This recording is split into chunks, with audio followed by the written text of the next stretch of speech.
نحمده ونستعينه ونستغفره ونعوذ بالله من شرور أنفسنا وسيئات أعمالنا من يهده الله فلا مضل له ومن يضلله فلا هادي له وأشهد أن لا إله إلا الله وحده لا شريك له وأشهد أن محمدا عبده ورسوله أما بعد فإن خير الحديث كتاب الله وخير الهدي هدي محمد صلى الله عليه وسلم وشر الأمور محدثاتها وكل محدثة بدعة وكل بدعة ضلالة وكل ضلالة في النار.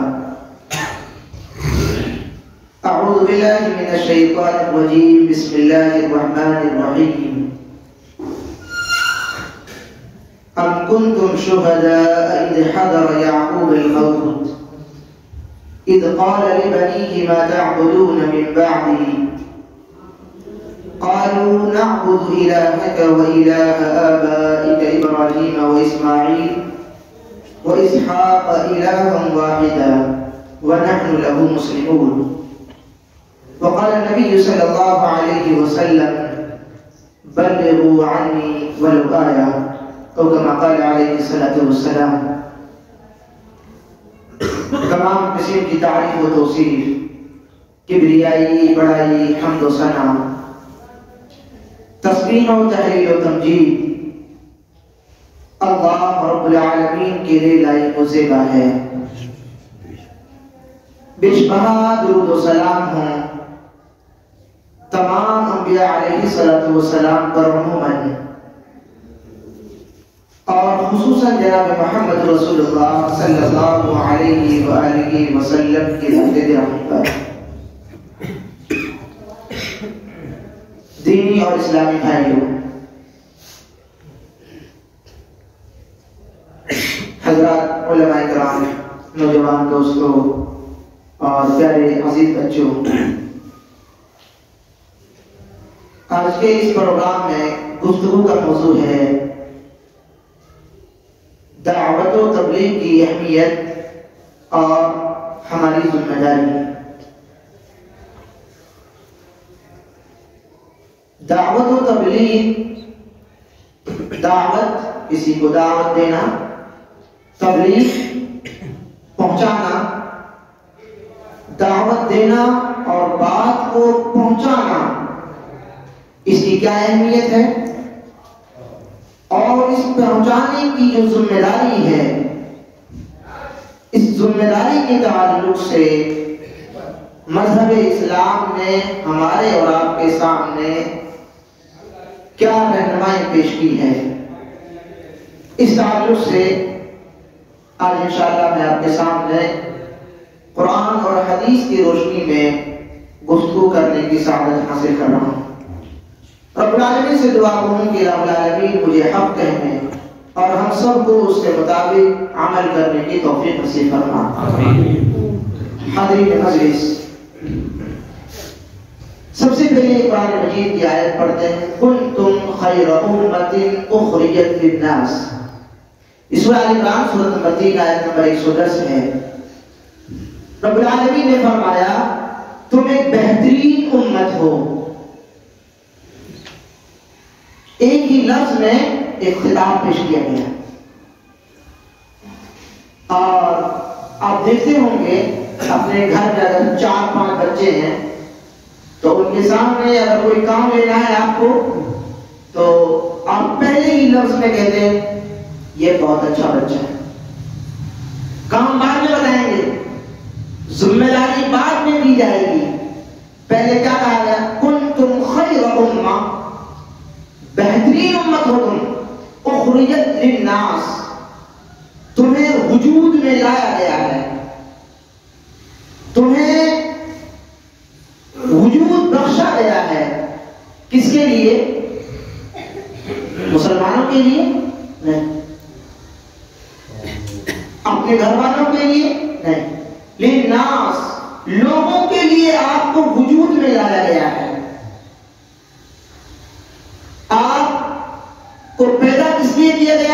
کی ذمہ داری الگ ہے. وہ سورہ ذاریات سورۃ نمبر 51 آیت نمبر 56 میں اللہ رب العالمین نے ارشاد فرمایا وما خلقت الجن والانس الا ليعبدون. رب العالمین نے فرمایا میں نے جنات کو اور انسان کو اپنی عبادت کے لیے پیدا کیا ہے. اور عبادت کرنے کے بعد میں اور عبادت کا جو فرض ہمارے اوپر ڈالا گیا ہے کہ پیدائش کا مقصد ہی یہ ہے کہ آپ کو ایک اللہ کی عبادت کرنی ہے. اس کا سورہ ملک میں ذکر ہوا ایکم احسن عملا، تاکہ اللہ رب العالمین یہ جان سکے کہ تم میں بہترین عمل کرنے والا کون ہے. اس لیے اللہ رب العالمین آپ سے عبادت کرا رہا ہے. اللہ رب العالمین کو عبادت کی ضرورت نہیں ہے کہ ہم اللہ رب العالمین کی عبادت کریں گے تبھی اللہ رب العالمین کا مقام اعلیٰ بلند ہوگا. نہیں، اللہ رب العالمین تو پہلے سے ہی بلند ہے، پہلے سے ہی وہ اعلیٰ ہے، عرفہ ہے، تمام عیبوں سے وہ پاک ہے. اس کو ہماری عبادت کی ضرورت نہیں ہے.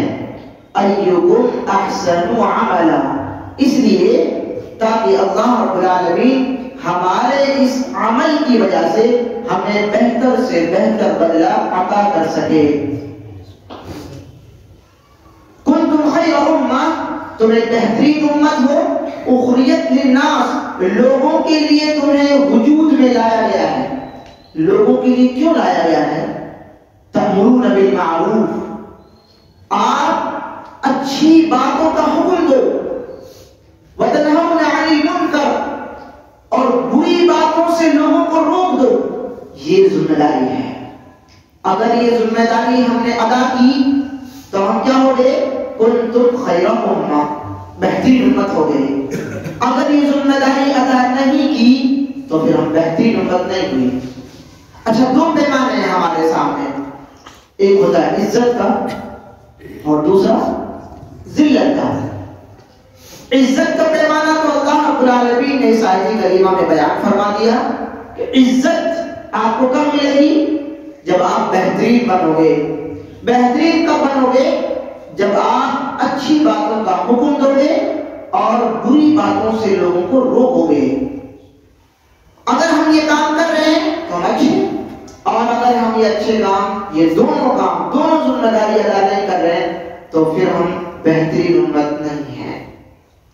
یہ طریقہ بیان کیا گیا کہ تأمرون بالمعروف، اچھی باتوں کا آپ کو حکم دینا ہے. اب ہم اتنے سارے بھائی بیٹھے ہیں، اب ہم مشورہ کریں کہ اچھی بات کون سی ہے، اسی کا حکم دینا ہے کل سے. تو ایک بزرگ بتائیں گے ہمارے کہ ہمارے سماج میں یہ بیماری پھیل رہی ہے، لہذا اچھی بات یہ ہے کہ کل سے اس بیماری کو، اس گناہ کو ختم کرنے کے لیے ایک تحریک چلائی جائے.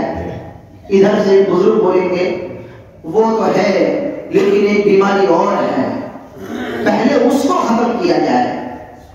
ایک نوجوان بولیں گے آپ کو نہیں معلوم دادا، ہمارے بزرگ ہیں، آپ ہم کو نہیں معلوم، ہم نوجوان ہیں، ہمیں معلوم ہے سماج اور نوجوان کدھر جا رہے ہیں. ایک بڑی بیماری اور آ گئی ہے، اس کو ختم کرنا ہے. پہلے کیا ہو جائے گا؟ اختلاف ہو جائے گا. قرآن حکیم ہمارے لیے کیا ہے؟ ہر اختلاف کا حل ہے. اللہ رب العالمین نے اس مشورے کے وقت میں اس اختلاف کی جڑ کو ختم کر دیا ہے اور فرمایا وَمَنْ أَحْسَنُ قَوْلًا مِّمَّنْ دَعَا إِلَى اللَّهِ وَعَمِلَ صَالِحًا وَقَالَ إِنَّنِي مِنَ الْمُسْلِمِينَ.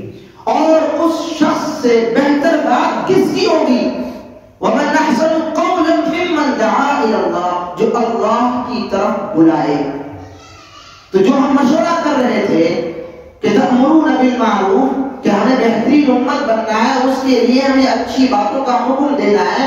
اچھی بات کون سی ہے؟ تو سب سے اچھی بات کون سی ہے؟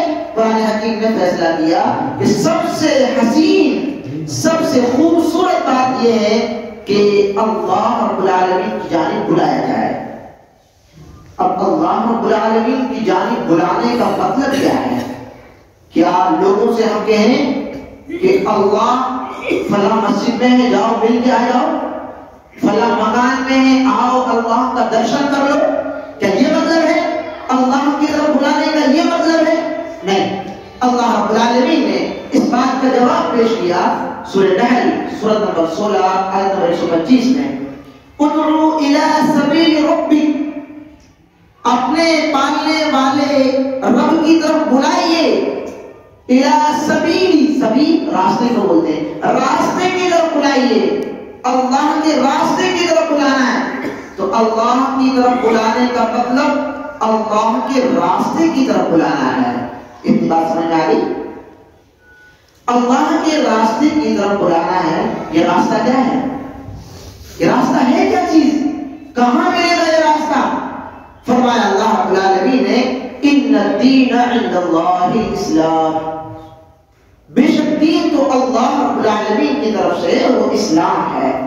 تو طریقہ اور راستہ کیا ہے؟ جو اسلام کا راستہ ہے۔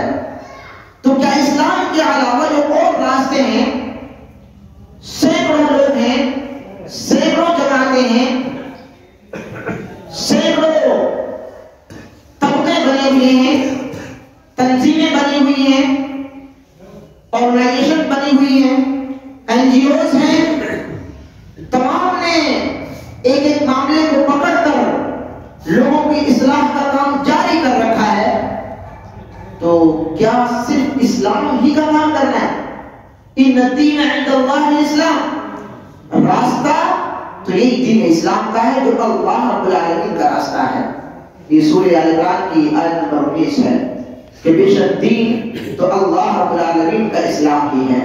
تو کیا اسلام مذہب کے علاوہ، اسلام دین کے علاوہ اگر ہم کوئی دوسرا راستہ اپنا لیں، دوسرا طریقہ اپنا لیں، دوسرا دین اپنا لیں، تو کیا اللہ قبول نہیں کرے گا؟ نہیں کرے گا، ہرگز نہیں کرے گا۔ کیوں؟ دلیل کیا ہے؟ دلیل یہ ہے وَمَن يَبْتَغِ غَيْرَ الْإِسْلَامِ دِينًا فَلَن يُقْبَلَ مِنْهُ، اور جس شخص نے دین اسلام کے علاوہ کوئی اور راستہ، کوئی اور دین تلاش کرنے کی کوشش کی، فَلَن يُقْبَلَ مِنْهُ، ہرگز وہ قابل قبول نہیں ہوگا۔ دین کون سا قبول ہے؟ اسلام۔ اسلام کیوں قبول ہے اللہ رب العالمین کو؟ اس لیے کہ دین اسلام مکمل ہے۔ اليوم اکملت لکم، سورہ مائدہ سورۃ نمبر 5 آیت نمبر 3، اليوم اکملت لکم، یہ دین مکمل ہے، اس لیے اللہ کو پسند ہے۔ پسند ہونے کی دلیل کیا ہے؟ وَرَضِيتُ لَكُمُ الْإِسْلَامَ دِينًا، اللہ رب العالمین نے فرمایا اور تم سب کے لیے اللہ رب العالمین اسلام کے نام پر راضی ہو گیا ہے۔ وَرَضِيتُ لَكُمُ الْإِسْلَامَ دِينًا، دین اسلام اللہ رب العالمین کو سب سے پسندیدہ ہے۔ اس لیے اس اسلام کے علاوہ، اس دین کے علاوہ کوئی دوسرا راستہ، دوسرا طریقہ، دوسرا مذہب اگر کسی نے تلاش کیا، فَلَن يُقْبَلَ مِنْهُ، وہ ہرگز قابل قبول نہیں ہوگا۔ دین اسلام کے اندر ایسی کون سی بات ہے کہ یہی اللہ رب العالمین کو پسند ہے؟ دین اسلام کے اندر انسان کے پیدا ہونے سے لے کر مرنے تک کے تمام احکام بیان کر دیے گئے ہیں۔ انسان کیا کھائے گا، انسان کیا پہنے گا، انسان کے رشتہ دار ہوں گے، ان کے حقوق کیا ہیں، انسان جہاں رہے گا وہاں کے آداب کیا ہیں، تقاضے کیا ہیں، کیا حلال ہے، کیا اس کے لیے حرام ہے، تمام کی تمام چیزیں تفصیلاً بیان کر دی گئی ہے اس اسلام کے اندر۔ ان تمام چیزوں میں ایسی کون سی چیز ہے جو سب سے بنیادی ہے، جو اہم نقطہ ہے، جو سب سے اہم چیز ہے؟ وہ توحید ہے۔ وہ کیا ہے؟ توحید۔ دین اسلام کی تمام چیزوں میں جو سب سے اہم چیز ہے وہ توحید ہے۔ توحید کیا ہے؟ کہ اللہ اکیلا ہے، تمام چیزوں کا وہی خالق ہے، پیدا کرنے والا، وہی مارنے والا، وہی مختار ہے، وہی طاقت والا ہے، ہر چیز پر قدرت اسی کی ہے، ہر چیز کو اسی نے پیدا کیا ہے۔ ذالکم اللہ ربکم لا الہ الا ہو خالق کل شیء فاعبدوہ، یہی تمہارا پالنے والا اللہ ہے۔ ذالکم اللہ ربکم، یہی تمہارا پیدا کرنے والا پالنے والا اللہ ہے۔ لا الہ الا، اس کا علاوہ کوئی معبود برحق نہیں ہے، اس کا علاوہ اور کسی کی عبادت نہیں کرنی ہے۔ کیوں نہیں کرنی ہے؟ خالق کل شیء، اس لیے کہ اس نے ہر چیز کو پیدا کیا ہے، تو جس نے پیدا کیا ہے عبادت اس کی جائے۔ فاعبدوہ، تو اس کی عبادت کی جائے۔ عبادت کس کی جائے؟ اللہ کی۔ کیوں کی جائے؟ کیونکہ اس نے ہر چیز کو پیدا کیا ہے۔ معلوم یہ ہوا کہ جس چیز کو پیدا کیا گیا ہے اس کی عبادت نہیں کی جائے گی، جس نے پیدا کیا ہے عبادت اس کی جائے گی۔ جس کو پیدا کیا گیا ہے اس کی عبادت کیوں نہیں کی جائے گی؟ جس کو بنایا گیا ہے، جس کو پیدا کیا گیا ہے، اس کی عبادت کیوں نہ کریں ہم؟ اس لیے نہ کریں کیونکہ جس کو پیدا کیا گیا ہے وہ بے بس ہے، وہ کمزور ہے، وہ محتاج ہے، ضرورت مند ہے وہ۔ اور اللہ غنی ہے، اللہ مالدار ہے، اللہ بے نیاز ہے، اسے ضرورت نہیں ہے، وہ محتاج نہیں ہے، سب اس کے محتاج ہیں۔ ان یمسسک اللہ بضر فلا کاشف له الا هو وان یردک بخیر فلا راد لفضله یصیب به من یشاء۔ رب العالمین نے فرمایا کہ ان یمسسک اللہ بضر، رب العالمین جسے چاہے نقصان دینا چاہے، جسے کوئی روکنے والا نہیں کہ اس آدمی کو نقصان سے کوئی بچا لے۔ اور اگر اللہ کسی انسان کے بارے میں خیر کا ارادہ کر لے، بھلائی پہنچانے کا ارادہ کر لے اللہ رب العالمین، تو دنیا کی کوئی طاقت ایسی نہیں کہ اس انسان تک بھلائی پہنچنے سے اسے روک دے۔ بخیر فلا راد لفضله، رب العالمین کا فضل، رب العالمین کی رحمت اس تک پہنچ کر رہے گی۔ بشمار مثالیں ہیں ایسی جہاں انسان کی عقل کام کرنا بند کر دیتی ہے، وہاں اللہ رب العالمین کی رحمت پہنچی۔ حدیث پاک میں، قرآن مجید کی آیات میں ایسی بہت ساری مثالیں ہیں۔ یونس علیہ السلام کا واقعہ، مچھلی کے پیٹ میں انسانی عقل کام نہیں کرتی کہ یہاں کیا مدد پہنچے گی، اور پہنچے گی بھی تو اب تو مچھلی کے پیٹ میں جا پہنچے، اب کیا بچا۔ ابراہیم علیہ السلام کو آگ کے حوالے کر دیا گیا، ڈال دیا گیا، انسانی عقل کام کرنا بند کر دیتی۔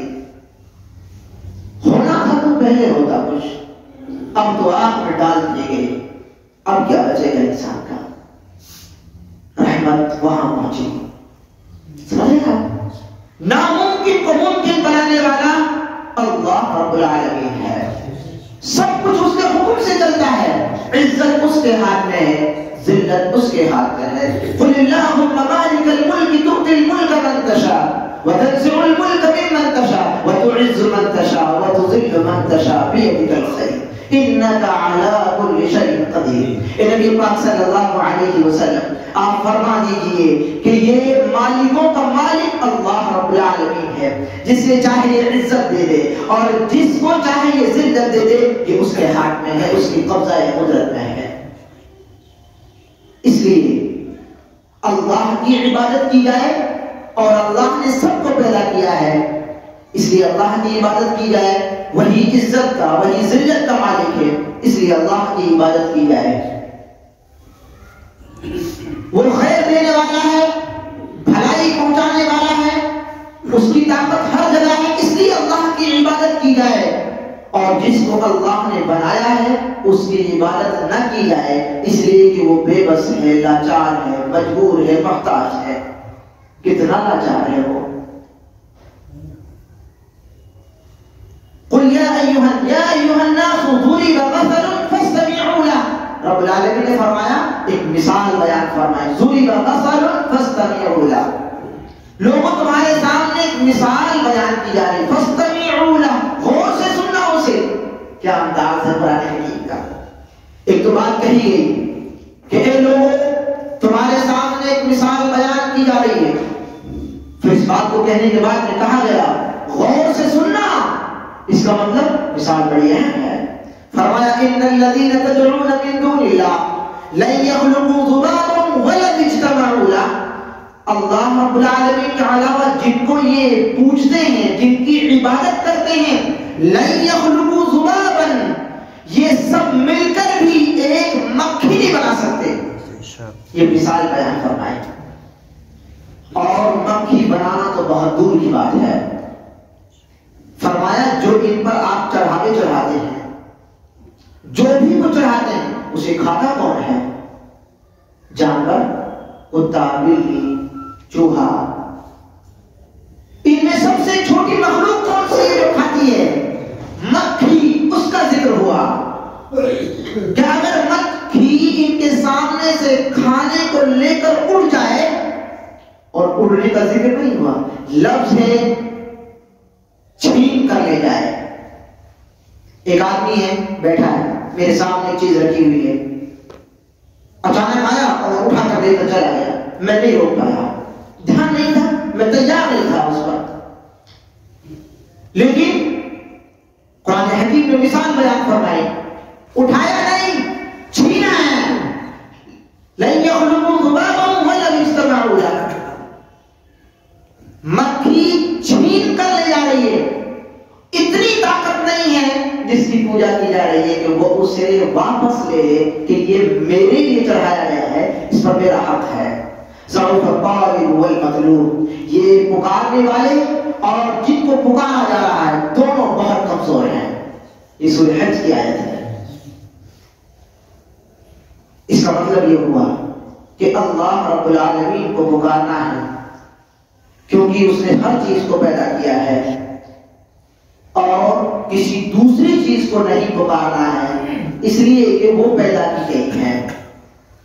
وہ بے بس ہیں, لاچار ہیں, کمزور ہیں. کمزور کو نہیں پکارنا ہے. یہ پوائنٹ, یہ قانون, یہ راستہ, یہ طریقہ ہمیں مل چکا ہے. اس کے بعد میں اب ہم غور و فکر کریں کہ یہی وہ توحید کی دعوت ہے جس کو لے کر اللہ رب العالمین نے تمام نبیوں کو بھیجا کہ جاؤ دنیا کے اندر اس دعوت کو پھیلاؤ. کون سی دعوت؟ کہ اللہ اکیلا ہے, اللہ پیدا کرنے والا ہے, اللہ پالنے والا ہے, اللہ اولاد دینے والا ہے, اللہ روزی دینے والا ہے, اللہ دعاؤں کو سننے والا ہے, بے کس کی, لاچار کی, مجبور کی, اندھے کی, گونگے کی سننے والا ہے. رب العالمین ہی ہے, اس کے علاوہ کوئی معبود نہیں. سر اس کے سامنے جھکاؤ, رکوع اس کے لیے کرو, سجدہ اس کے لیے کرو, نظر و نیاز اس کے لیے مانگو, ڈرو تو اس سے ڈرو, فریاد اس سے لو, اس سے لگاؤ, دعائیں اس سے مانگو, کسی اور سے نہ ڈرو کیونکہ وہی پیدا کرنے والا ہے. اور اگر اس کے بارے میں ذرہ برابر بھی کمی ہو گئی تو پھر اللہ رب العالمین کے یہاں شرک ہو جائے گا. اللہ اسے برداشت نہیں کرے گا. اس لیے تمام نبیوں کو یہ حکم دیا گیا کہ جا کر زمین پر یہ بات پیش کر دو کہ عبادت صرف اللہ کی ہوگی. وَلَقَدْ بَعَثْنَا فِي كُلِّ أُمَّةٍ رَسُولًا, ہم نے ہر گروہ میں, ہر جماعت میں, ہر امت میں ایک رسول بھیجا. وَلَقَدْ بَعَثْنَا فِي كُلِّ أُمَّةٍ رَسُولًا أَنِ اعْبُدُوا اللَّهَ, اس نے اعلان کیا کہ ایک اللہ کی عبادت کرو. وَاجْتَنِبُوا الطَّاغُوتَ, اور طاغوت سے, شرک سے اپنے آپ کو بچا لو. مکہ کے کافروں کا نام ہم خوب جانتے ہیں, ان کی بدبختی بھی جانتے ہیں, یہ بھی جانتے ہیں کہ اللہ ان تمام کافروں کو جہنم میں ڈالے گا. ان کا نام آتا ہے تو دماغ میں ایک نفرت آ جاتی ہے, ان کا نام آتا ہے تو ذہن میں شک اور شبہ نہیں ہوتا کہ وہ مسلمان ہیں یا جنتی ہیں یا کافر ہیں. اس میں شک اور شبہ نہیں ہوتا. دماغ میں ایک ہی جواب آتا ہے کہ مکہ کے کافر جہنمی ہیں۔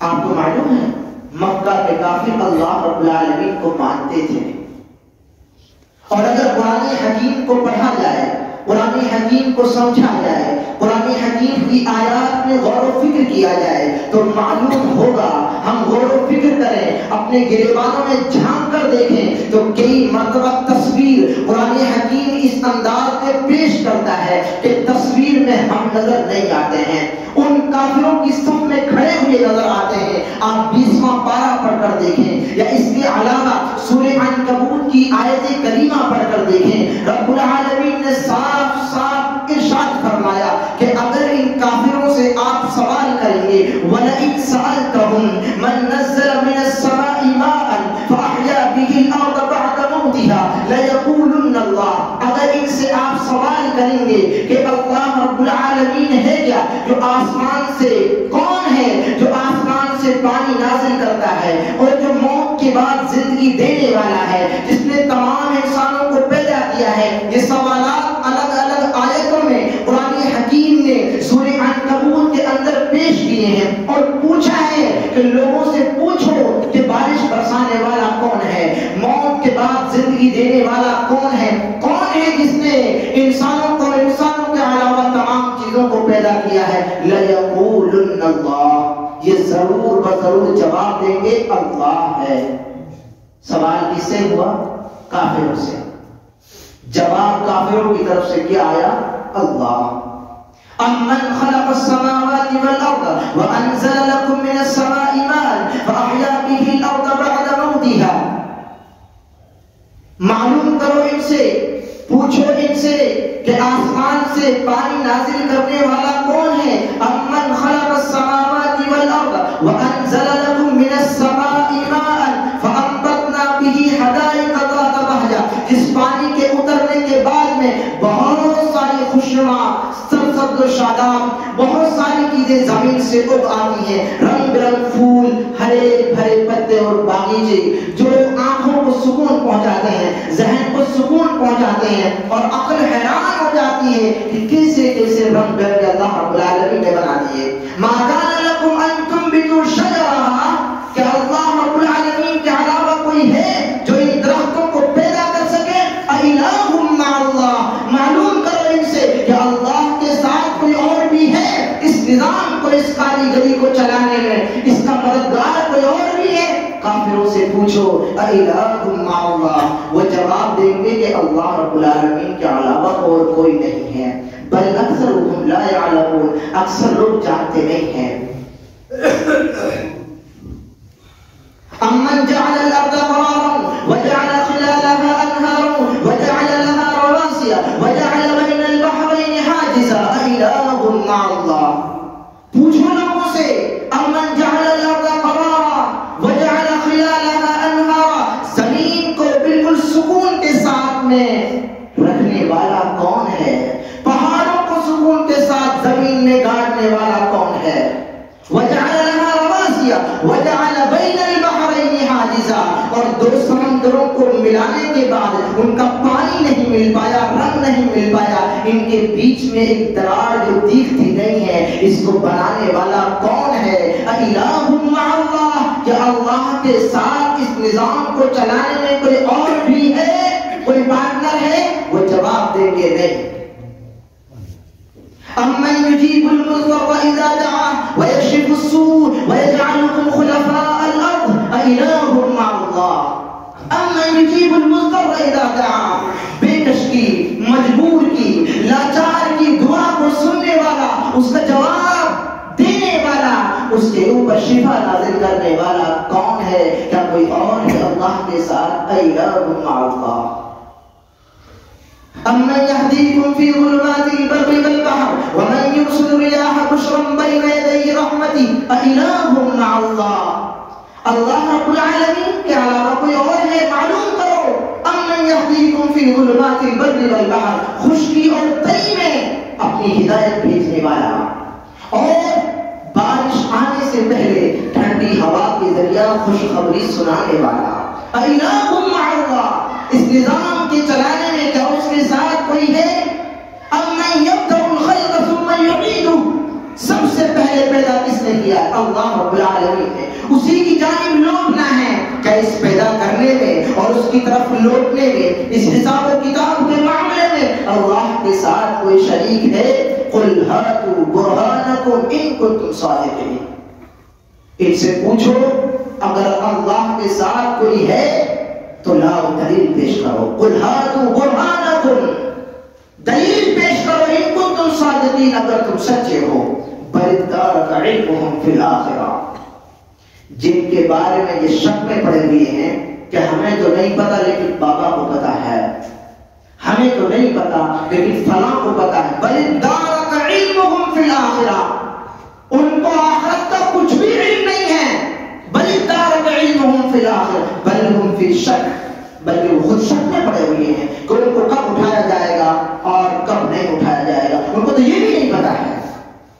ایان یبعثون, اٹھانے کے سلسلے میں شک میں ہے وہ, اس بات کی بھی خبر نہیں ہے ان کو. یہ تمام کا تمام عقیدہ کس کا؟ مکہ کے کافروں کا. ہم اور آپ اپنے گریبان میں جھانک کر دیکھیں, آج مسلمان اللہ کے علاوہ دوسرے سے مانگ رہا ہے, اللہ کو چھوڑ کر دوسرے کے لیے نظر و نیاز کر رہا ہے, اللہ کو چھوڑ کر دوسرے کے در پر جھکنے کے لیے تیار ہے. ذرا بچہ نہ ہو, ذرا بیماری بڑھ جائے تو دوسروں کے در پر جھک کر نظر و نیاز کر کے, دوسروں کے سامنے دعائیں پیش کر کے, فریاد کر کے اللہ رب العالمین کے ساتھ شریک کر رہا ہے اور کہہ رہا ہے کہ میں پکا سچا مسلمان ہوں.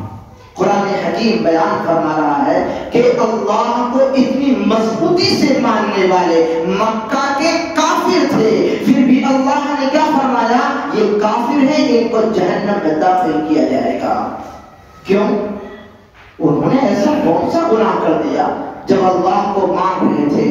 اللہ کے تعلق سے اتنا مضبوط عقیدہ تھا ان کا کہ وہ تمام چیزوں میں جواب, تمام سوالوں کے جواب انہوں نے دیے ہیں کہ اللہ ہے.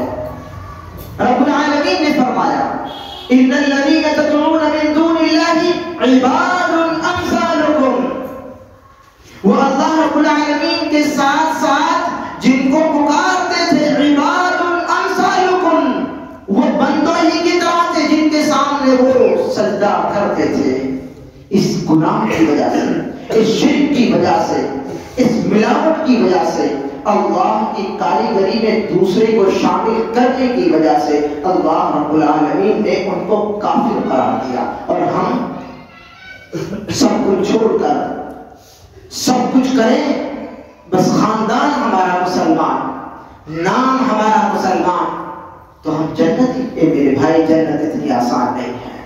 میں عرض کر رہا تھا آپ کے سامنے وَلَقَدْ بَعَثْنَا فِي كُلِّ أُمَّةٍ رَسُولًا أَنْ يَعْبُدُوا اللَّهَ وَاجْتَنِبُوا الطَّاغُوتَ. اللہ رب العالمین نے فرمایا کہ ہم نے ہر امت میں ایک رسول بھیجا اور اس نے یہ دعوت پیش کی کہ ایک اللہ کی عبادت کرو, اس کے ساتھ کسی کو شریک نہ کرو.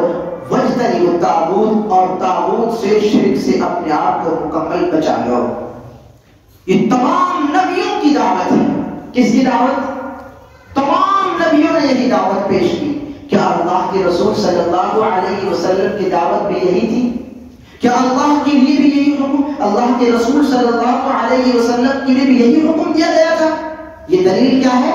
تمام نبیوں کے لیے یہ حکم دیا گیا ہے اور تمام نبیوں نے اس حکم کا مکمل حق ادا کیا.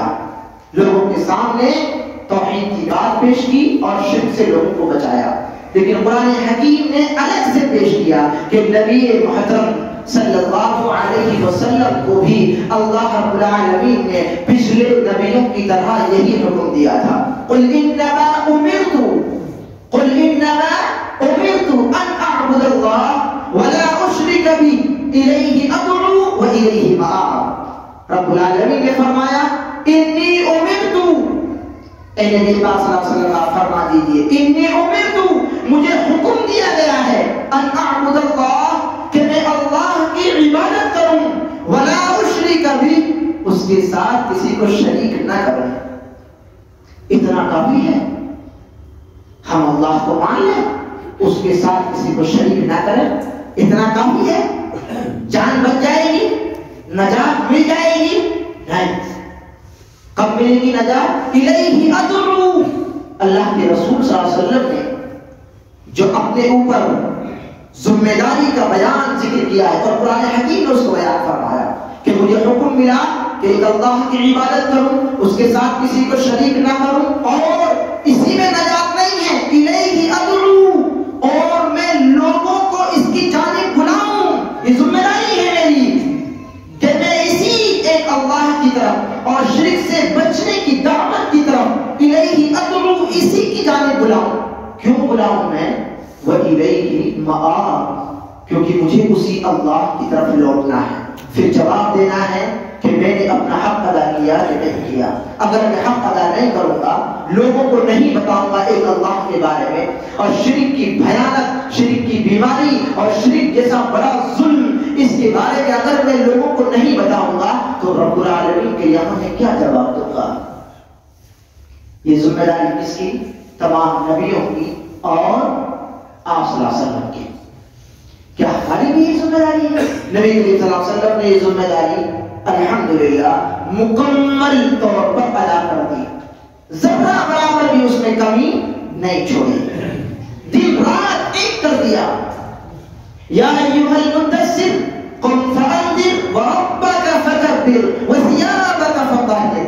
اے چادر اوڑھنے والے، قم اٹھ کھڑا ہو، وربک فکبر، اور اپنے رب کی بڑائی بیان کر. یہ دوسری وحی ہے جو قرآن مجید کی نازل ہوئی تھی، اور جب یہ آیت کریمہ نازل ہوئی اور آپ سے کہا گیا قم اٹھ کھڑا ہو، اپنے رب کی بڑائی بیان کر. خدیجہ رضی اللہ تعالی عنہ بیان فرماتی ہیں کہ اس کے بعد میں آپ پوری زندگی چین سے نہیں بیٹھے. اس پہنچانے میں، اس حق کو ادا کرنے میں، اس دعوت کو پھیلانے میں تن من دھن جان مال کی مکمل بازی لگا دی. اور ایسا موقع آیا جب آپ کے پالنے جو سماجی طور پر آپ کی ذمہ داری اٹھانے والے آپ کے چچا ابو طالب، جس نے بہت ساتھ دیا آپ کے سامنے قریش کے نوجوان آئے ابو طالب کے سامنے اور کہا اپنے بھتیجے کو آپ منع کر لیں، وہ ہمارے محبوبوں کو برا بھلا کہتا ہے ورنہ اچھا نہیں ہوگا. ابو طالب نے یہ بات اس کان سے سنی، اس کان سے نکال دی، اور اپنے بھتیجے جناب محمد رسول اللہ صلی اللہ علیہ وسلم کو کچھ نہیں کہا. کچھ دن بعد مکہ کے کافروں نے دیکھا کہ ابو طالب کے سامنے جو میٹنگ ہوئی ہے ہماری، اس کا کوئی اثر نہیں ہوا ہے. دوبارہ میٹنگ ہوتی ہے اور یہ بات پیش کی جاتی ہے کہ آپ ہمارے خاندان کے سردار ہیں، بزرگ ہیں، لیکن اگر آپ نے اپنے بھتیجے کو نہیں روکا تو ہم آپ کے خلاف جنگ کا حلہ بول دیں گے. آپ ہمارے سردار ہیں، اس لیے آپ سے ہم دوبارہ کہنے آئے ہیں، آپ ہمارے سامنے ہوں گے اور ہم آپ کے سامنے ہوں گے. یہ دوسری بار کا معاملہ ہے. ابو طالب جھجک گئے. پہلی مرتبہ قوم کے نوجوانوں نے اس انداز میں اکڑ کر بلند آواز میں بات کی تھی. ابو طالب نے شام میں آ کر اپنے بھتیجے جناب محمد رسول اللہ صلی اللہ علیہ وسلم کو بلایا اور کہا بیٹے سر سے پانی کچھ اونچا ہو رہا ہے. آج پھر آپ کی قوم کے نوجوان آئے تھے اپنے چند بزرگوں کے ساتھ میں، انہوں نے آج پھر ایسی اور ایسی باتیں کہی ہیں. اس وقت نبی کریم صلی اللہ علیہ وسلم کیا کہتے ہیں؟ کیا جواب دیتے؟ یہی ایک سہارا تھا دنیاوی. اللہ تو بڑا سہارا ہے، وہ تو ہے ہی دنیا کے حساب سے سماجی لیول پر یہی ایک سہارا ہے. لیکن ایک داعی، ایک دعوت دینے والا اپنی دعوت پر اتنا اٹل، اتنا مضبوط ہوتا ہے کہ تمام کی تمام مشکلات میں جو اس کا جواب ہوتا ہے وہ اس انداز میں ہوتا ہے. نبی کریم صلی اللہ علیہ وسلم نے جواب دیا، چچا جان میری بات غور سے سن لیں. آپ دیکھیں گے حدیث پاک پڑھ کر آپ کی آنکھوں میں آنسو تھے. کی آواز نرم ہو چکی تھی. آپ جواب دے رہے تھے چچا جان اگر میری قوم کے نوجوان میرے اس ہاتھ میں سورج رکھ دیں اور میرے اس ہاتھ میں چاند لا کر رکھ دیں میں تب بھی اپنی اس دعوت سے باز آنے والا نہیں. یہ ہوتی ہے دعوت. یہ آج موقع ہے. ذرا ذرا سی باتوں پر ہم لڑکھڑا گئے, ذرا ذرا سی باتوں پر ہمت توڑ گئے. ابھی تو ہماری قوم نے ہماری مخالفت کی ہے, اپنے نوجوان چھوڑ کر گئے ہیں, ایک مسجد کے لوگ چھوڑ کر گئے ہیں, ایک محلے والے ساتھ نہیں دے رہے ہیں. ہو سکتا ہے یہ حالات تو آتے ہیں, کبھی ابو ساتھ نہیں دے رہے, کبھی بڑے بھائی ساتھ نہیں دے رہے, کبھی اپنا مال ساتھ نہیں دے رہا ہے, کبھی گھر والی بچے ساتھ نہیں دے رہے. سب آڑے آتے ہیں اس توحید کے میدان میں.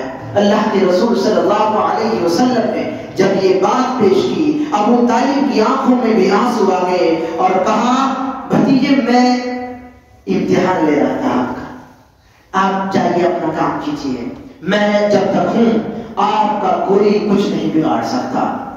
اس کے بعد میں تیسری مرتبہ مکہ کے نوجوان پھر جمع ہوئے اور اپنے بزرگوں کے سامنے ابو طالب کے سامنے ایک راہ نکالی, راستہ نکالا اور کہا کہ ابو طالب ہمارے درمیان میں فیصلہ ہوا ہے.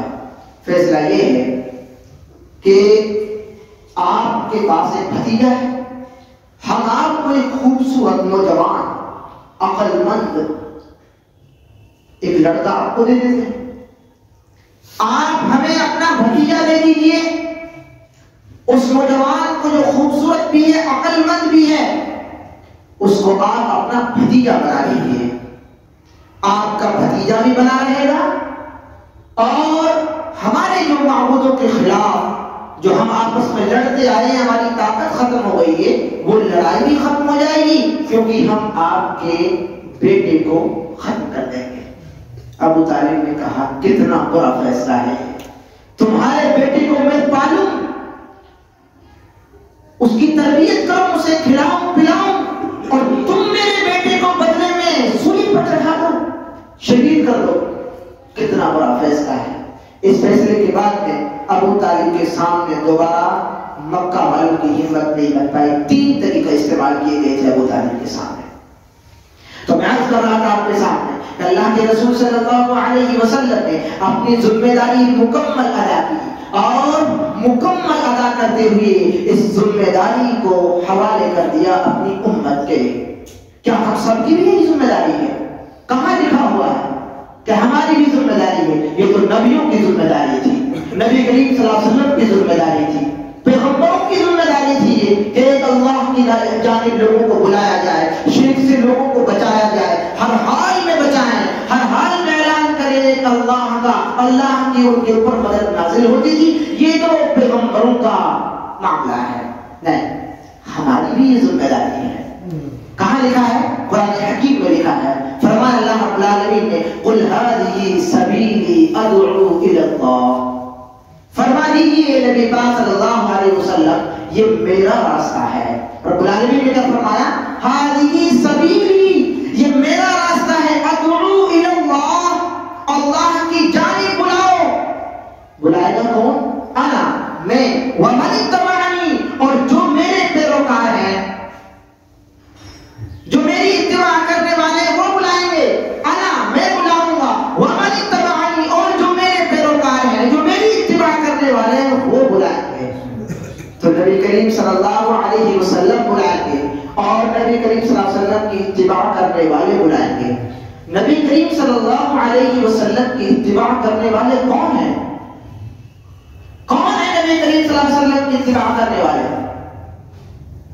ہم مسلمان ہیں جو نبی کریم صلی اللہ علیہ وسلم کی پیروی کرتے ہیں.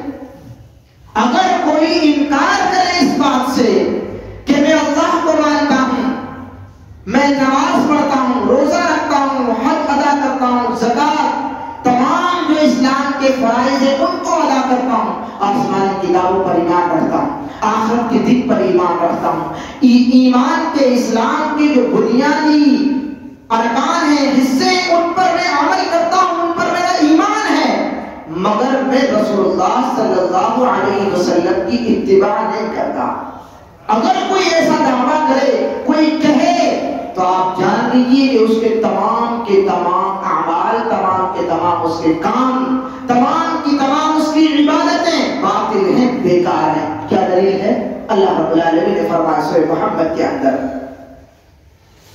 یا ایھا الذین آمنوا اطیعوا اللہ، اے ایمان والو اللہ کی اطاعت کرو، واطیعوا الرسول، اور رسول کی اطاعت کرو، ولا تبطلوا اعمالکم، اور اپنے اعمال کو برباد نہ کرو۔ مطلب کیا ہوا؟ اللہ کی جس نے اطاعت کی، رسول اللہ صلی اللہ علیہ وسلم کی جس نے اطاعت کی، اس کے اعمال، اس کے کام ٹھیک، اور جس نے اللہ کی اطاعت نہیں کی، رسول اللہ صلی اللہ علیہ وسلم کی اطاعت نہیں کی، ولا تبطلوا اعمالکم، اس کے اعمال تو برباد ہو گئے۔ تو رسول اللہ صلی اللہ علیہ وسلم کی جس نے اتباع کی وہ دعوت دے گا۔ کیوں؟ قرآن حکیم نے کہا ہے قل هذه سبیلی ادعو الی اللہ علی بصیرۃ، دعوت کیسے دینی ہے؟ علی بصیرۃ، پورے علم و یقین کے ساتھ دعوت دینی ہے، جھوٹ موٹ دعوت نہیں دینی۔ میں نے ایسا سنا تھا، اب لوگوں کے درمیان میں آپ بیان کر رہے ہیں، میں نے کہیں ایسا پڑھا تھا، اب لوگوں کے درمیان میں آپ بیان کر رہے ہیں۔ نہیں، یہ دعوت جھوٹ موٹ کی دعوت نہیں، علی بصیرۃ، پورے علم و یقین کے ساتھ آپ کو کسی مسئلے کا علم ہے، اس کی دعوت دینی ہے آپ کو۔ جس کے بارے میں آپ کو یقین نہیں ہے، جھوٹ ہے، پورے طریقے سے آپ کو علم ہے، اس کی دعوت آپ کو نہیں دینی ہے۔ انا ومن تبعنی، اللہ کے رسول صلی اللہ علیہ وسلم نے فرمایا میں دعوت دوں گا اور میری اتباع کرنے والے دعوت دیں گے۔ ابھی مسئلہ آتا ہے سامنے، اتباع کرنے والے کون ہیں؟ سارے کے سارے مسلمان۔ سارے مسلمانوں میں عالم بھی ہیں، سارے مسلمانوں میں ایسے لوگ بھی ہیں جو عالم نہیں ہیں، سارے مسلمانوں میں نوجوان بھی ہیں، بزرگ بھی ہیں، سارے مسلمانوں میں عورتیں بھی ہیں، خواتین ہیں۔ کیا یہ سب دعوت دیں گی؟ ہاں، یہ سب دعوت دیں گی۔ دعوت کا کام سب کو کرنا ہے۔ کیوں؟ کیا دلیل ہے اس بات کی کہ سارے کے سارے مسلمان اس دعوت کو انجام دیں گے؟ بلغوا عنی ولو آیہ، آپ صلی اللہ علیہ وسلم نے فرمایا کہ جس کے پاس میری ایک بات پہنچ گئی اسے وہ آگے پہنچائے۔ کیا ایسا کوئی واقعہ ملتا ہے کہ جنہوں نے اسلام کی چند باتیں سیکھی ہوں اور چند باتیں سیکھنے کے بعد میں ان کو وہ سکھانے لگے ہوں؟ ہاں، ایسا واقعہ ملتا ہے۔ وفد بن عبد القیس یہ آپ صلی اللہ علیہ وسلم کے پاس آئے، بخاری کی روایت ہے، آ کر کہنے لگے کہ آپ کے اور ہمارے بیچ میں کفار ہیں، ہم اپنے شہر سے آپ کے پاس ہمیشہ نہیں آ سکتے، یہ حرمت والے مہینے، ان میں لڑائی جھگڑا کرنا منع ہے، اس لیے ہم آپ کے پاس آ گئے ہیں، جب یہ مہینے ختم ہو جائیں گے تو ہم آپ کے پاس نہیں آ سکتے۔ لڑائی ہو جاتی ہے، جھگڑا ہے، آپ کے اور ہمارے بیچ میں کفار موجود ہیں، ان کی بستیاں ہیں، ہمارے لیے دین اسلام کی کچھ موٹی موٹی باتیں سکھا دو تاکہ ہم جنت بھی پا سکیں اور اپنی قوم کو ان کو بتا سکیں۔ آپ صلی اللہ علیہ وسلم نے ان کو موٹی موٹی باتیں سکھائی۔ ایک، اللہ کی عبادت کرنی ہے، نبی کریم صلی اللہ علیہ وسلم کو اللہ کا آخری رسول ماننا ہے، دن میں 5 وقت کی نماز ادا کرنی ہے، سال میں 1 مرتبہ اپنے مال سے زکات نکالنی ہے، رمضان کا جب مہینہ آئے تو روزے رکھنے ہیں، اگر اللہ نے مالی طاقت دی ہے تو حج ادا کرنا ہے، اور 4 چیزوں سے ان کو منع کیا، 4 چیزوں سے ان کو منع کیا، اور ان 4 چیزوں میں 4 برتن تھے جو ان کی قوم ان برتنوں میں شراب بنایا کرتی تھی، تو ان تمام برتنوں سے روک دیا گیا۔ مٹی کا برتن جس کی وہ رنگ کر دیا کرتے تھے، کدو کا برتن بنا لیا کرتے تھے جس میں وہ شراب بنایا کرتے تھے، الگ الگ انداز میں 4 طریقے کے برتن ان کی قوم میں پائے جاتے تھے اور وہ ان میں میں شراب بنا کر شراب پیتے، اور جب آدمی شراب پی لے گا تو پھر نہ وہ اللہ کی عبادت کر سکے گا، نہ وہ صحیح انداز میں اپنے آپ کی حفاظت کر سکے گا، اور گناہ تو اپنے سر وہ لے ہی لے گا، اتنا بڑا حرام چیز کا استعمال کرے گا۔ شراب پینے کے بعد جب وہ عقل اس کی کام نہیں کر پاتی تو پھر وہ ہر وہ کام کر جاتا ہے جو انسانیت سے اوپر اٹھا ہوتا ہے، جس کا تصور نہیں ہے انسان۔ پھر تو آدمی نالی کے سہارے پڑا ہے اور اس کے اوپر اگر کتا بھی پیشاب کر دے تو پتہ چلا کہ وہ اسے بھی دعوت دے رہا ہے، اسے بھی کہہ رہا ہے بہت اچھا کیا آپ نے، اسے کیا پتا کیا ہو رہا ہے، کس حالت میں ہوں میں۔ شراب مکمل طور پر اسلام میں حرام۔ تو قوم کے لیے وفد بن عبد القیس کے لیے آپ صلی اللہ علیہ وسلم نے 4 باتیں سکھائی اور 4 چیزوں سے منع کیا، اور یہ اپنے قوم کے پاس لے انہیں ان 4 چیزوں کا انہوں نے بیان ذکر کیا۔ اس کا مطلب یہ ہے کہ اگر آپ کو دین کا ایک مسئلہ کا علم ہو گیا، ایک مسئلے کا علم ہو گیا، پوری دلیل کے ساتھ صحیح انداز میں آپ کو علم ہو گیا، تو آپ اس مسئلے کو بیان کریں، اس کی داعی ہیں، آپ اس کو سمجھائیں، جس کے بارے میں آپ کے پاس دلیل نہیں ہے، جس کے بارے میں پختہ علم نہیں ہے، صحیح طور پر آپ کو یقین نہیں ہے کہ یہ مسئلہ کہاں لکھا ہوا ہے، کس انداز میں، اس کے بارے میں آپ دعوت نہ دیں۔ جس کے بارے میں آپ کو معلوم ہو گیا ہے اس کی آپ دعوت دینی آپ کی ذمہ داری ہے۔ اگر یہ ذمہ داری ہم ادا نہ کریں تو پھر کیا ہوگا؟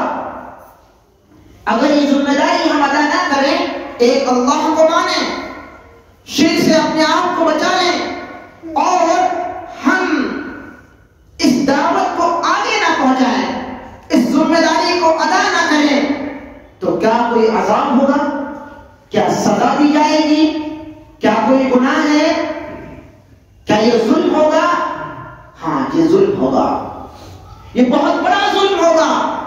اللہ رب العالمین نے ارشاد فرمایا، ایسے ہی جیسے اللہ رب العالمین نے توحید کا ذکر کیا، فرمایا تھا وَمَنْ أَحْسَنُ قَوْلًا مِّمَّنْ دَعَا إِلَى اللَّهِ، اور سب سے حسین خوبصورت بات یہ ہے کہ انسان اللہ کی طرف بلائے۔ ایسے ہی ذکر فرمایا وَمَنْ أَظْلَمُ مِمَّنْ كَتَمَ شَهَادَةً عِندَهُ مِنَ اللَّهِ، اور اس سے بڑا ظالم کون ہوگا جو اللہ کی شہادت کو چھپا لے، اللہ کی اس گواہی کو چھپا لے کہ اللہ ایک ہے، اس کے ساتھ کسی کو شریک نہ کرو۔ اس گواہی کو، اس ذمہ داری کو جو شخص چھپا لے، وَمَنْ أَظْلَمُ مِمَّنْ كَتَمَ شَهَادَةً عِندَهُ مِنَ اللَّهِ، اس سے بڑا ظالم کون ہوگا؟ ہم کیا ہیں؟ اگر اس دعوت کو انجام نہیں دیتے ہیں تو ہم کیا ہیں؟ ظالم۔ اور ظالم بھی کون سے؟ بڑے والے، کیونکہ قرآن حکیم نے نہیں بیان فرمایا اس سے بڑا ظالم اور کون ہوگا۔ ہم ظالم کس کو سمجھتے ہیں؟ کوئی کسی کو لاٹھی سے مارے تو ہم روکتے ہیں، ظلم ہو رہا ہے۔ کوئی کسی کو گالی دے تو ہم وہاں بولتے ہیں بھائی اس کمزور کو گالی کیوں دے رہے ہو، کیوں ظلم کر رہے ہو۔ کوئی کسی کو تھپڑ مارے تو ہم کہتے ہیں اپنی مجلس میں، اپنے محلے میں فلاں کے اوپر فلاں شخص ظلم کر رہا ہے۔ تو میرے بھائیوں یہ ظلم تو ہے مگر بہت چھوٹا ظلم ہے۔ بڑا ظلم کیا ہے؟ ان الشرک لظلم عظیم، سورہ لقمان کی آیت ہے، بے شک شرک سب سے بڑا ظلم ہے۔ ظلم تو یہ ہے، اس ظلم کو ہم نے جانا ہی نہیں، اس ظلم کو پہچانا ہی نہیں، اور ہم اپنے آپ کو مسلمان سمجھ رہے ہیں، ہم اپنے آپ کو اللہ والے سمجھ رہے ہیں، ہم اپنے آپ کو نمازی سمجھ رہے ہیں، ہم آپ کو زکاتی سمجھ رہے ہیں، خیراتی سمجھ رہے ہیں، نیک آدمی سمجھ رہے ہیں ہم اپنے آپ کو، اور بنے ہوئے ہیں ہم ظالم، اور ظالم بھی بڑے والے۔ قرآن حکیم کا یہی بیان ہے، میں اپنی طرف سے کوئی بات آپ کے سامنے پیش نہیں کر رہا ہوں۔ ان الشرک لظلم عظیم، شرک سب سے بڑا گناہ ہے۔ ہماری بستی میں، ہماری قوم میں، ہم مسلمانوں میں شرک موجود ہے۔ دعوت دینے کا جو طریقہ ہے وہ بالکل ختم ہو چکا ہے، ادھر سے بھی ظلم، ادھر سے بھی ظلم۔ دعوت نہ دینا یہ سب سے بڑا ظلم، اور شرک کو اپنانا یہ بھی سب سے بڑا ظلم. یہ دونوں ظلم ہمارے درمیان میں آ چکے ہیں. حالت ہماری کیا بنے گی میرے بھائی؟ ہم ظالم ہو چکے ہیں اور ہم کہہ رہے ہیں کہ ہماری دعائیں قبول نہیں ہو رہی. لَتَأْمُرُنَّ بِالْمَعْرُوفِ أَوْ لَيُوشِكَنَّ اللَّهُ أَن يَبْعَثَ عَلَيْكُمْ عِقَابًا مِّنْهُ ثُمَّ تَدْعُونَهُ فَلَا يُسْتَجَابُ لَكُمْ. سورۃ ترمذی کی روایت ہے، اللہ کے رسول صلی اللہ علیہ وسلم نے فرمایا جب تک میری امت کے لوگ بھلائی کی، توحید کا پرچار کرتے رہیں گے، توحید کی دعوت دیتے رہیں گے، وَتَنْهَوْنَ عَنِ الْمُنْكَرِ، اور شرک سے اور شرک کی خطرناکیوں سے، شرک کے جو راستے ہیں بھیانک راستے، ان سے لوگوں کو ڈراتے رہیں گے، لوگوں کو بچاتے رہیں گے، لوگوں کو روکتے رہیں گے، اس ظلم سے اپنے سماج کو، اپنے آپ کو پاک کرتے رہیں گے، تب تک میری امت کے لوگ ٹھیک رہیں گے، درست رہیں گے. أَوْ لَيُوشِكَنَّ اللَّهُ أَن يَبْعَثَ عَلَيْكُمْ عِقَابًا مِّنْهُ. اگر یہ ذمہ داری ادا نہیں کی، اگر یہ فرض ادا نہیں کیا، یہ توحید کی دعوت دینے کا حق ادا نہیں کیا، أَوْ لَيُوشِكَنَّ اللَّهُ، قریب ہے کہ اللہ رب العالمین أَن يَبْعَثَ عَلَيْكُمْ عِقَابًا مِّنْهُ، اللہ رب العالمین آسمان سے ان کے اوپر عذاب نازل کر دے. ثم تدعونه، پھر ان کے اچھے لوگ دعائیں مانگے، فلا يستجاب لكم، مگر ان کی دعائیں قابل قبول نہیں ہوں گی، رد کر دی جائیں گی. اس سے بڑا اور کتنے بھیانک سزا ہم سنیں گے کہ ہمارے اچھے لوگ دعا مانگے، ان کی دعائیں قبول نہیں ہوں گی. کیوں؟ کیونکہ ہم نے توحید کی جو دعوت تھی، توحید کی جو ذمہ داری تھی، وہ ہم نے ادا نہیں کی. ان الشرک لظلم عظیم. یہی وجہ ہے کہ تمام انبیاء کرام نے اپنے اپنے طریقے سے اپنی تمام قوم کے لوگوں کو یہ بات سمجھائی کہ ایک اللہ کے ساتھ کبھی بھی کسی کو شریک نہ کرنا. ہم یہ سمجھ بیٹھے ہیں کہ دعوت دینا علماء کرام کا کام ہے، علماء کرام کا کام ہے دعوت دینا، مگر وہ اپنے لیول پر دعوت دیں گے، اور جو نیچے والے لوگ ہیں، جو مکمل عالم نہیں ہیں، وہ اپنے لیول پر دعوت دیں گے. آپ کے لیول کی دعوت عالم نہیں دے سکتا، آپ عالم کے لیول پر دعوت نہیں دے سکتے. ایک بڑا ڈاکٹر وہ آپ کی گلی میں نہیں آ سکتا، اور جو گلی کا ڈاکٹر ہے وہ وہاں نہیں پہنچ پا رہا ہے. دونوں کے الگ الگ کام ہیں. اگر گلی والے کو ہٹا دیا جائے تو ہاہکار بن جائے گی، اور اگر بڑے والے ڈاکٹر کو ہٹا دیا جائے تب بھی ہاہکار بن جائے گی. دونوں کی اپنی اپنی ذمہ داریاں ہیں. لہذا اپنے آپ کو اس انداز میں بہلا دینا کہ عالموں کا کام ہے دعوت دینا، اور عالم کہیں کہ آپ ساتھ نہیں دے رہے. میرے بھائی، اس طریقے سے اگر ہم دعوت کے اس بڑے فریضے کو بہانہ لگا کر، حیلہ لگا کر ہٹاتے رہے تو اللہ رب العالمین کا عذاب ہمارے اوپر اسی طریقے سے آتا رہے گا. آج ہم عزت میں ہیں کہ ذلت میں؟ ذلت میں ہے. کہاں عزت ہے؟ جب یہ قرآن حکیم نے فیصلہ کیا وَلِلَّهِ الْعِزَّةُ وَلِرَسُولِهِ وَلِلْمُؤْمِنِينَ، عزت تو اللہ کے لیے ہے، اس کے رسول کے لیے ہے، اس کے ماننے والے مومنوں کے لیے ہے. کہاں ہے اللہ اور اس کے رسول کے لیے عزت؟ اللہ کے نام پر لوگ گالی دے رہے ہیں، رسول اللہ صلی اللہ علیہ وسلم کو لوگ گالی دے رہے ہیں، مومنوں کی بے عزتی کی جا رہی ہے. کہاں ہے عزت میرے بھائیوں؟ کیا قرآن حکیم غلط کہہ رہا ہے؟ کیا قرآن حکیم غلط ہے؟ نعوذ باللہ نہیں، ہم غلط ہیں. ہم نے شرائط نہیں پڑھے کہ رحمت، عزت اترنے کے جو طریقے ہیں وہ کیا ہیں. ہمیں اپنی ذمہ داری ادا کرنی. اگر ہم نے ذمہ داری ادا کی، عزت اللہ آسمان سے نازل فرمائے گا. اس کا وعدہ ہے. قرآن حکیم نے اس وعدے کا ذکر کیا ہے. وعد اللہ الذین آمنوا وعملوا الصالحات لَيَسْتَخْلِفَنَّهُمْ فِي الْأَرْضِ كَمَا اسْتَخْلَفَ الَّذِينَ مِنْ قَبْلِهِمْ. اللہ کا یہ وعدہ ہے کہ اللہ اپنے بندوں کو زمین میں ایسے ہی بادشاہ بنائے گا جیسے پہلے کے لوگوں کو اللہ نے اپنی زمین میں بادشاہ بنایا ہے. شرط یہ ہے کہ وہ اللہ پر ایمان لے آئے اور اللہ سے مکمل طور پر ڈرتے رہیں. انصاف کریں. ہم اللہ کے ساتھ انصاف نہیں کر رہے. انصاف بہت بڑی چیز ہے. ظلم اور ظلم کے خلاف کیا ہے؟ ناانصافی. جب ناانصافی ہوتی ہے ظلم ہوتا ہے. ظلم ہم اس طریقے پہ کر رہے ہیں کہ ہم اللہ کی دعوت کو چھپائے ہوئے ہیں. اللہ کے بارے میں کون جانتا ہے میرے بھائی؟ ہم جانتے ہیں. وَمَنْ أَظْلَمُ مِمَّنْ كَتَمَ شَهَادَةً، اس سے بڑا ظالم کون ہوگا جو اللہ کی شہادت کو چھپائے؟ کون جانتا ہے؟ کافر جانتا ہے اللہ کے بارے میں؟ نہیں جانتا. ہم جانتے ہیں. ہم نے بتایا کسی کو؟ ہم نے الٹا غلط فہمی میں مبتلا کر دیا. لوگوں سے کہا کہ قرآن، ارے یہ تو ہماری کتاب ہے، تم مت پڑھو. کہاں لکھا ہے قرآن حکیم میں کہ قرآن ہماری کتاب ہے؟ قرآن حکیم تو بیان فرماتا ہے کہ میں سب کی کتاب ہوں.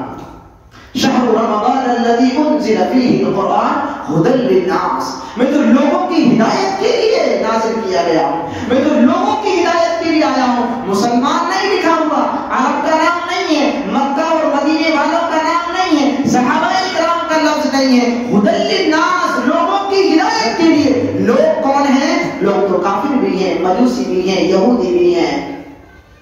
تمام کے تمام لوگ ہیں، ناس ہیں لوگ. کہا للناس، لوگوں کی ہدایت کے لیے قرآن حکیم کو اتارا گیا. ہم کیا کہتے ہیں؟ قرآن ہماری کتاب ہے. ہم اسے پڑھے بھی نہیں، اس کا حق بھی ادا نہ کریں، اس کی تعلیم بھی نہ دیں اور نہ دینے کے طریقے بنائیں، اور پھر بھی ہم کہیں کہ یہ ہماری کتاب ہے. یہ غلط فہمی ہے ہماری، یہ ظلم پر بھٹائی ہے ہماری. ایک تو اللہ کے بارے میں ہم جانتے ہیں، کافر میرے بھائی اللہ کے بارے میں نہیں جانتے. ہم جانتے ہیں اور اس کو بتاتے نہیں ہیں. بتانا تو بہت دور کی بات ہے. ہم کہہ رہے ہیں کہ قرآن ہمارے لیے تم مت پڑھو. رسول اللہ صلی اللہ علیہ وسلم کا جب نام آتا ہے کہتے ہیں کہ یہ ہمارے رسول ہیں. کہاں لکھا ہے میرے بھائی کہ رسول اللہ صلی اللہ علیہ وسلم صرف ہمارے رسول ہیں؟ رسول اللہ صلی اللہ علیہ وسلم تو تمام لوگوں کے رسول ہیں. قل انی رسول اللہ الیکم جمیعا. نبی کریم صلی اللہ علیہ وسلم کی اوپر آیت کریمہ نازل ہوئی. فرمایا گیا کہ آپ بیان کر دیجئے انی رسول اللہ، میں اللہ کا رسول ہوں. الیکم جمیعا، تم تمام لوگوں کی جانب مجھے رسول بنا کر بھیجا گیا. تمام لوگوں کی جانب. تمام لوگوں میں کون ہے؟ مسلمان بھی ہیں، کافر بھی ہیں، مجوسی بھی ہیں، یہودی بھی ہیں، عیسائی بھی ہیں، آپ کی پوجا کرنے والے بھی ہیں. تمام کے تمام لوگ لوگوں میں داخل ہیں. لیکن ہماری یہ غلط فہمی رہی. وَمَنْ أَظْلَمُ مِمَّنْ كَتَمَ شَهَادَةً عِندَهُ مِنَ اللَّهِ. ہم نے ظلم کیا اللہ کی شہادت کو چھپا کر، اور پھر اس کو بیان نہیں کیا. ہم نے بیان نہ کرنا الگ بات، پھر اس پر ڈٹائی یہ کہ قرآن حکیم کو اپنا بنا لیا، بیان نہیں کیا، بتایا نہیں. رسول اللہ صلی اللہ علیہ وسلم کے بارے میں بتایا نہیں، غلط فہمیاں دور نہیں کی. لوگ نہیں جانتے پیارے حبیب جناب محمد رسول اللہ صلی اللہ علیہ وسلم کے بارے میں. ہم جانتے ہیں، ہم نے پڑھا ہے، ہم سنتے رہتے ہیں، ہم پڑھتے رہتے ہیں. غیر نہیں جانتے، دوسرے لوگ نہیں جانتے. ہماری ذمہ داری اس انداز میں بھی تھی کہ ہم ان کو بتاتے ہم جانتے ہیں، مگر ہم نے نہیں بتایا اور الٹا کہہ دیا کہ یہ تو ہمارے نبی ہے، تمہارے نہیں ہے. دین کے بارے میں بھی یہی معاملہ آیا. دین تو ہمارا ہے، یہ اسلام ہمارا مذہب ہے. یہ میرے بھائی یہ سب کا مذہب ہے، یہ تو ہر انسان کا مذہب ہے. جو پڑھے، جو سیکھے، جو عمل کرے اس کا مذہب ہے. یہ باپ کی بہوتی نہیں ہے میرے بھائی کہ میرے ابو اگر مسلمان ہیں تو میں بھی مسلمان. ایسا ہرگز نہیں ہے. یہ سسٹم نہیں ہے اسلام میں، یہ طریقہ نہیں ہے اسلام میں. باپ اگر مسلمان ہے تو بیٹے کو بھی اسلام قبول کرنا پڑے گا، ورنہ وہ مسلمان نہیں ہوگا.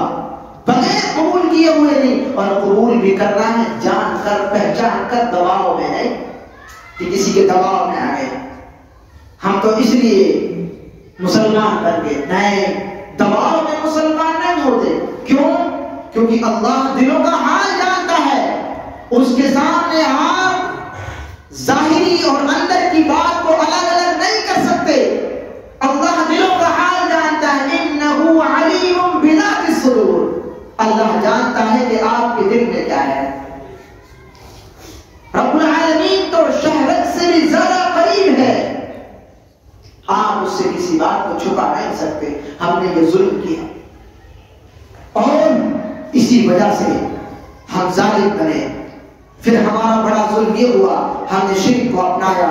پھر اس پر پٹائی یہ ہوئی کہ قرآن کے بارے میں غلط فہمی پیدا کی، رسول اللہ صلی اللہ علیہ وسلم کے بارے میں غلط فہمی پیدا کی، دین کے بارے میں غلط فہمی پیدا کی کہ قرآن ہمارا ہے، دین ہمارا ہے، پیارے حبیب جناب محمد رسول اللہ صلی اللہ علیہ وسلم ہمارے ہیں، تمہارے نہیں ہیں، ہم پڑھیں گے بس، یہ ہمارے ہیں، ہم مانیں گے ان کو، ہم قرآن حکیم کو چاہے کیسے ہی رکھیں، کیسے ہی پڑھیں، ہمارے لیے سب جائز، دوسروں کے لیے سب ناجائز۔ اس طریقے سے اللہ سے ہم دور ہو گئے۔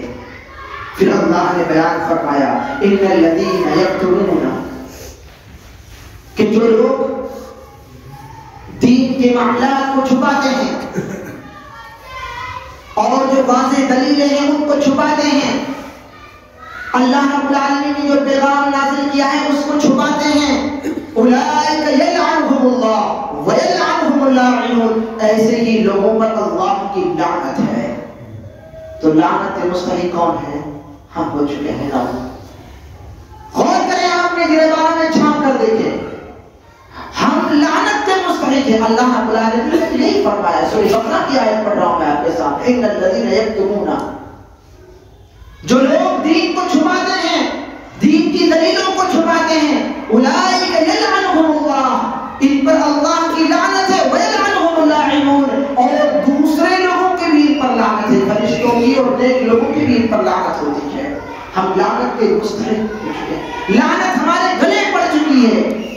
اور پھر ایک جگہ اللہ رب العالمین نے فرمایا قل هو القادر على ان يبعث عليكم عذابا من فوقكم او من تحت ارجلكم او يلبسكم شيعا ويذيق بعضكم باس بعض۔ رب العالمین نے فرمایا کہ اللہ اس بات پر قادر ہے، قل هو القادر، قادر ہے اللہ رب العالمین اس بات پر کہ تمہارے اوپر عذاب نازل کر دے، ان يبعث عليكم، آسمان سے تمہارے اوپر عذاب نازل کر دے، من تحت ارجلکم، پیروں کے نیچے سے عذاب نازل کر دے، آسمان سے بارش کا عذاب نازل کر دے، زمین کے نیچے سے عذاب نازل کر دے، اور تمہیں آپس میں لڑا کر تمہارے اوپر عذاب نازل کر دے، ایک مسجد سے دوسری مسجد سے، ایک جماعت کو دوسری جماعت سے، ایک عالم کو دوسرے عالم سے، ایک مفتی کو دوسرے مفتی سے، ایک دکاندار کو دوسرے دکاندار سے، ایک پارٹی کو دوسری پارٹی سے لڑا کر اس کی طاقت کو ختم کر دے۔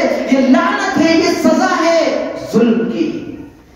قل هو القادر، اللہ اس بات پر قادر ہے، علی ان یبعث علیکم عذابا من فوقکم، تمہارے اوپر سے عذاب نازل کر دے، ومن تحت ارجلکم، تمہارے پیروں کے نیچے سے عذاب نازل کر دے، اور تمہیں آپس میں لڑا کر عذاب نازل کر دے۔ کیا ہم اس عذاب میں مبتلا نہیں ہیں؟ ایک مدرسے والا دوسرے مدرسے سے لڑ کر اپنی تباہی اور بربادی بول لے چکا ہے۔ یہ عذاب ہے، عذاب اور آزمائش میں بہت فرق ہوتا ہے۔ ہم کئی مرتبہ یہ سوچ لیتے ہیں کہ یہ آزمائش ہے ہماری، ہم ایسا سوچ لیتے ہیں۔ میرے بھائی، آزمائش تو تب ہے تب آپ دین پر مکمل کھڑے اترے، آزمائش تو اسی کی ہوگی، اور سزا کس کی ہوگی؟ جو دین پر نہیں، اس کے لیے سزا ہے۔ ایک بچہ کلاس میں ہے تو کلاس میں جو بچہ مکمل ہوم ورک کر رہا ہے، اب پوری اس نے تیاری کی، امتحان میں فیل ہو گئے، تو سب اس کے لیے کیا کہیں گے؟ آپ نے محنت کی، آپ کو اس کا بدلہ ملے گا، آپ کو یہ آپ کی آزمائش ہے، آپ گھبرائیں نہیں، آپ بہت اوپر جائیں گے۔ ایک بھی آدمی اس کو نروس نہیں کرے گا، لیکن جس نے محنت نہیں کی، جس نے صحیح انداز میں حق ادا نہیں کیا، ہر آدمی کہے گا تیرا حق ہی یہی تھا، تو تو فیل ہونا ہی تھا، آگے بھی ایسے ہی فیل ہوگا۔ تو یہ سزا ہے۔ سزا اور آزمائش میں بہت فرق ہے۔ اس لیے جو آج ہم نے آپ کے سامنے باتیں پیش کی ہیں کہ دین کی اہمیت کیا ہے، دعوت کی اہمیت کیا ہے، اور اس دعوت کو انبیاء اکرام نے اپنایا، رسول اللہ صلی اللہ علیہ وسلم کو حکم دیا گیا، ہم کو حکم دیا، تمام لوگوں کو حکم دیا، اور اگر اس دعوت کو ہم نے نہیں انجام دیا، اس دعوت کے کام کو نہیں کیا، اس دعوت کے کاروے کو آگے نہیں بڑھایا، تو ظلم ہو گئے، اور ظلم اللہ رب العالمین کو برداشت نہیں ہے۔ آج کی بیان کی آخری آیت آپ کے سامنے پڑھ رہا ہوں، ظلم اللہ رب العالمین کو برداشت نہیں ہے۔ ظلم شرک ہے، ان الشرک لظلم عظیم۔ ظلم یہ ہے کہ ہم نے اللہ کی باتوں کو چھپایا، ظلم یہ ہے کہ ہم نے دعوت کو آگے نہیں بڑھایا۔ اس ظلم کے تعلق سے آپ یہ جان لیں کہ ایک آدمی نے زنا کیا، وہ زنا اللہ چاہے تو اس کا معاف کیا جا سکتا ہے۔ اس کے بارے میں اللہ نے اس انداز میں وعید نہیں سنائی، اس انداز میں بیان نہیں ذکر کیا قرآن حکیم میں۔ کسی نے کسی کا مرڈر کر دیا، اس کے بارے میں یہ سخت ترین الفاظ قرآن حکیم میں موجود نہیں ہیں۔ ان اللہ لا یغفر ان یشرک به ویغفر ما دون ذلک لمن یشاء۔ اللہ رب العالمین شرک کے علاوہ جس گناہ کو چاہے گا معاف فرما دے گا، مگر شرک جو ظلم ہے، اس ظلم کے ہوتے ہوئے اللہ بخشش نہیں کرے گا۔ یہ صاف اعلان ہے قرآن حکیم کا، اور اس میں ہم مبتلا ہیں میرے بھائیو۔ اللہ رب العالمین سے دعا کروں الہ العالمین تمام لوگوں کو صحیح انداز میں قرآن اور حدیث پر چلنے کی توفیق نصیب فرما۔ الہ العالمین دعوت و تبلیغ کو قرآن اور حدیث کے مطابق انجام دینے کی توفیق نصیب فرما۔ الہ العالمین ہمیں صحیح انداز میں قرآن اور حدیث پر چلنے کی توفیق نصیب فرما۔ مولا کریم جو ہم دین کو نہیں سمجھ پا رہے ہیں، دین کے اندر کوتاہی ہے، الہ العالمین ہمارے اندر اتنا علم نہیں ہے، تو ہماری غیبی مدد نازل فرما۔ الہ العالمین ہمارے اوپر اپنا خاص فضل و کرم نازل فرما۔ مولا کریم ہمیں دین پر چلنے کی توفیق نصیب فرما۔ الہ العالمین ہمیں دین پر چلنے کے ساتھ ساتھ اس کی دعوت اور تبلیغ کرنے کی توفیق نصیب فرما۔ الہ العالمین اپنے بچوں کی اسلامی تربیت کرنے کی توفیق نصیب فرما۔ الہ العالمین قرآن کا جو حق ہے، پیارے رسول صلی اللہ علیہ وسلم کا جو حق ہے، اسے ادا کرنے کی توفیق نصیب فرما۔ مولا کریم دین کے نام پر جو بدعتیں اور خرافاتیں ہم سب نے بنا لی ہیں، ہم ان کو آج دین سمجھ بیٹھے ہیں، مولا کریم ان بدعتوں کو، ان خرافاتوں کو، ان شرک کے چور دروازوں کو جاننے کے بعد میں ان کو ختم کرنے کی طاقت اور ہمت نصیب فرما۔ مولا کریم ہماری چھوٹی سی دعوت، ہماری یہ چھوٹی سی کوشش، اس میں دراریں پیدا ہو گئی ہیں، یقیناً یہ ہمارے ایمان کی کمی ہے۔ مولا کریم ہماری ان دراروں کو محبت سے بھر دے، الہ العالمین ہماری ان دراروں کو، ان نفرتوں کو ختم فرما۔ مولا کریم ہمیں اپنی مسجدوں کو آباد رکھنے کی توفیق نصیب فرما۔ الہ العالمین ہم سب کے اوپر رحم و کرم کا معاملہ فرما۔ اے اللہ ہمیں صحیح انداز میں دعوت دینے کی توفیق نصیب فرما۔ اے اللہ جو بیمار ہیں ان کو شفا کاملہ عاجلہ نصیب فرما۔ اے اللہ جو بے نمازی ہیں ان کو 5 وقتہ نمازی بنا دے۔ اے اللہ جو حرام کام میں اپنے آپ کو ڈال چکے ہیں، اے اللہ انہیں ان حرام کاموں سے بچنے کی توفیق نصیب فرما۔ اے اللہ ہمیں حلال اور پاکیزہ روزی کمانے کی توفیق نصیب فرما۔ اے اللہ ہمیں اپنے سماج میں، اپنی مسجد میں، اپنے محلے میں دعوت کے سچے اور صحیح طریقے اپنانے کی توفیق نصیب فرما۔ اے اللہ جو صحیح طریقے ہیں دعوت کے، ان تمام طریقوں سے ہمیں دعوت دینے کی توفیق نصیب فرما۔ الہ العالمین حکمت کے ساتھ، بصیرت کے ساتھ، نصیحت کے ساتھ ہمیں لوگوں کو سمجھانے کی توفیق نصیب فرما۔ الہ العالمین ہماری زبانوں میں کڑواہٹ آ چکی ہے، مولا کریم ہمارے دل سخت ہو چکے ہیں۔ اے اللہ اس وقت ہم دین کی دعوت کے تعلق سے ظالم بن بیٹھے ہیں۔ اے اللہ تو سب جانتا ہے یہ ہمارے ایمان کی کمی ہے۔ اے اللہ ہم نے قرآن اور حدیث کی باتیں سنی ہیں، ہم سننے کے بعد میں تیرے سامنے وعدہ کرتے ہیں، اے اللہ ہمیں اس دعوت و تبلیغ میں لگن کے ساتھ، جذبے کے ساتھ کام کرنے کی توفیق نصیب فرما۔ اے اللہ ہماری جو سستی ہو چکی ہے اسے تو معاف فرما دے۔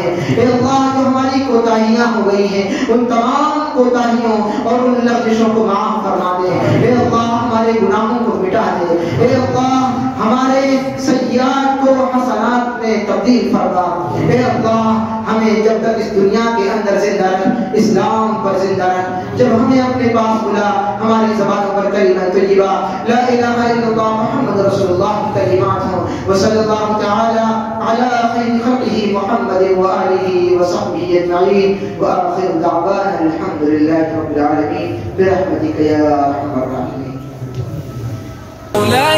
سبھی طرح کی اسلامی ویڈیوز، تقاریر، دروس اور افواہوں کا سچ دیکھنے کے لیے اقرا اسٹڈی سینٹر کو سبسکرائب کریں۔ کسی بھی نئی ویڈیوز کے لیے کامنٹ باکس میں اپنا سوال ٹائپ کریں۔